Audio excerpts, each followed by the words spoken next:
तो सृष्टिकर्ता का एक हिस्सा होना, ये रूपांतरण की यात्रा सृष्टि का एक हिस्सा होने से लेकर सृष्टिकर्ता का एक हिस्सा होने तक की है। ये ऐसी चीज है जो हम सभी में समाई हुई है, ना सिर्फ इंसानों का बल्कि हमारे आसपास जीवन के हर रूप का भी वही स्रोत है। लेकिन हमारे पास जो सबसे बड़ा अवसर है या जो सबसे बड़ी चुनौती है, हमारे जीवन में जो सबसे बड़ी संभावना है, वो ये है कि हमारे अंदर उसका अनुभव करने की क्षमता है। हम उसे एक चेतन प्रक्रिया में बदल सकते हैं। कोई भी दूसरा जीव ये नहीं कर सकता। कोई भी अन्य प्राणी, हालांकि वो भी उसी से बने हैं, लेकिन वो कभी ये नहीं जान सकते कि वो उससे बने हैं। लेकिन अगर आप अपने दिल में भक्ति की अग्नि प्रज्वलित कर लें तो आप यहां धरती के एक टुकड़े की तरह नहीं जिएंगे, बल्कि आप यहां शिव के एक अंग या हिस्से के रूप में जिएंगे।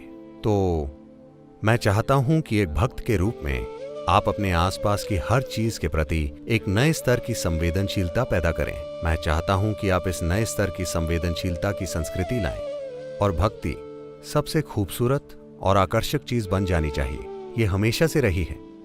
This is what human heart longs for, that it wants to be on fire without reason. इंसान का दिल इसी चीज की इच्छा रखता है। ये बिना किसी वजह से प्रज्वलित रहना चाहता है। अगर ये बिना किसी वजह से प्रज्वलित नहीं है तो आप इसे हार्मोन्स की मदद से प्रज्वलित करेंगे। अगर भक्ति नहीं है तो आप किसी से लगाव रखने की बुरी तरह से कोशिशें करते रहेंगे। अगर भक्ति है तो आप देखेंगे कि आप जो भी चाहते हैं वो आपके अंदर ही हो रहा है। सबसे खूबसूरत चीजें आपके अंदर ही हो रही हैं। आसपास किसी चीज को खोजने के लिए समय ही नहीं है, क्योंकि आपके अंदर ही इतना कुछ हो रहा है। यह अच्छा होगा कि आप कुछ साल साधना करें और वैसी भक्ति पैदा करें जिसका मतलब है आपके अंदर पूरा संतुलन।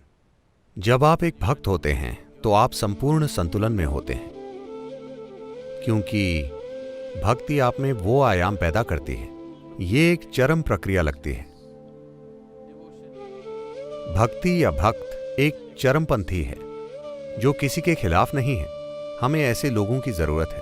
फिलहाल हम ऐसे चरमपंथी तैयार कर रहे हैं जो हमेशा किसी के खिलाफ होते हैं। मैं चाहता हूं कि आप बस कल्पना करें, उग्रवादियों जैसे लोग जो इस धरती पर तबाही मचा रहे हैं, लेकिन उनमें एक आयाम है जो बहुत मूल्यवान है। वो ये है कि वो उस चीज के लिए मरने के लिए तैयार हैं जिसे वो कीमती मानते हैं।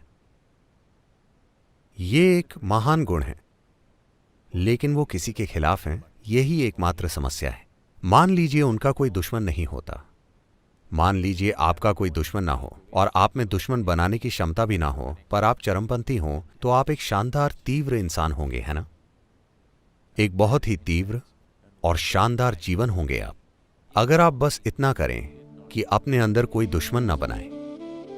अगर आप कोई दुश्मन नहीं बनाते और आप एक चरमपंथी हैं, तो ये जीने का जबरदस्त तरीका है, क्योंकि आप एक तीव्र जीवन जिएंगे, पूरी तरह से तीव्र। जब आप किसी चीज के खिलाफ नहीं होते और किसी चीज के साथ भी नहीं होते, बस एक चरमपंथी, तो आप जीवन के जबरदस्त अंश होंगे।